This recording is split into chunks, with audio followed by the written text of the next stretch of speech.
하윤 씨는 늘 금융이 어렵고 복잡하다고 생각했어요. 어느 날 지혜 할머니를 찾아가 고민을 털어놓았죠. 할머니, 돈은 왜 이렇게 어려운 걸까요? 어떻게 하면 잘 관리할 수 있을까요? 지혜 할머니는 빙긋 웃으며 말했어요. 하윤아, 돈은 씨앗과 같단다. 잘 심고 가꾸면 놀랍도록 자라나지. 그 중에서도 복리라는 마법이 가장 강력하단다. 복리요? 하윤 씨는 고개를 갸웃거렸어요. 지혜 할머니는 오래된 신문지 한 장을 꺼내들며 말했어요. 이 신문지를 60번 접으면 얼마나 두꺼워질 것 같니? 하윤 씨는 잠시 생각하더니 아주 두꺼워지겠지만 그래도 건물만큼은 안 될 것 같아요. 라고 대답했어요.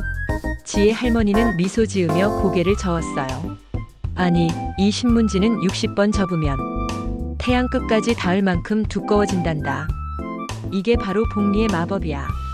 작은 시작이 시간이 지나면서 상상할 수 없는 큰 결과로 돌아오는 것. 이게 바로 복리의 힘이란다. 일찍 시작하고 꾸준히 이어가는 것이 중요하지. 지혜 할머니의 말에 하윤 씨는 고개를 끄덕였어요. 그렇다면 할머니, 이 소중한 씨앗들을 위험 없이 잘 키우려면 어떻게 해야 할까요? 혹시 모든 씨앗을 한 곳에만 심으면 안 되는 건가요?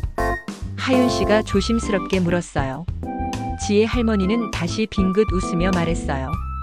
아주 좋은 질문이야. 만약 농부가 모든 씨앗을 오직 한 종류의 작물에만 투자한다면 어떻게 될까? 그 작물에 병이 들거나 가뭄이 오면 모든 수확을 잃게 되겠지?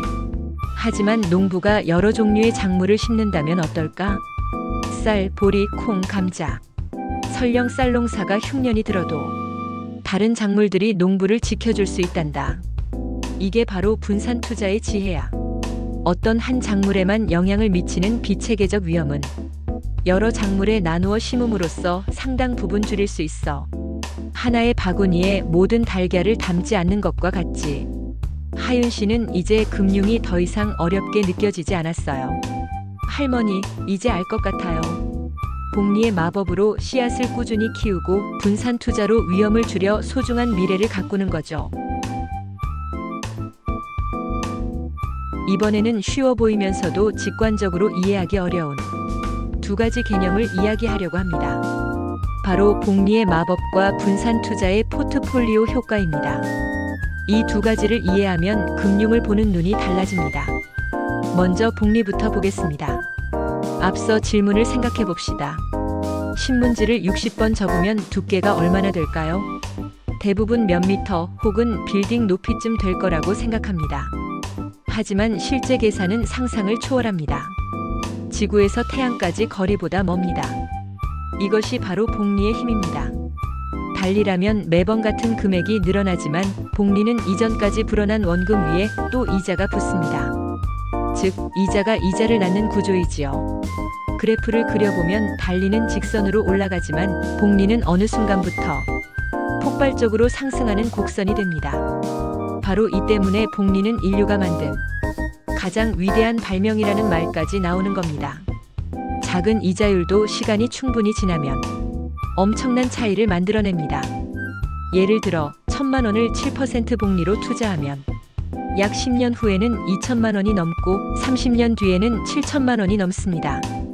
시간이 복리의 친구라는 사실 꼭 기억하시기 바랍니다. 두 번째 개념은 분산 투자입니다.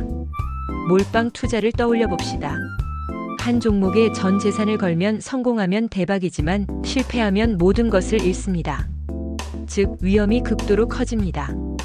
반면 여러 종목에 나누어 투자하면 이야기가 달라집니다.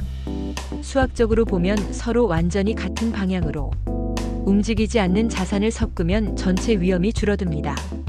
이를 비체계적 위험 제거라고 부릅니다. 물론 직관적으로는 여러 개로 나누면 수익도 줄어드는 것 아니냐? 라는 의문이 생깁니다. 하지만 중요한 것은 생존입니다. 투자는 장기 게임이기 때문에 큰 손실을 피하는 것이 무엇보다 중요합니다. 정리하겠습니다.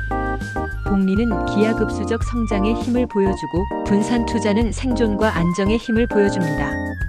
두 개념은 서로 다르지만 투자와 재무 관리를 하는데 꼭 필요한 원칙입니다.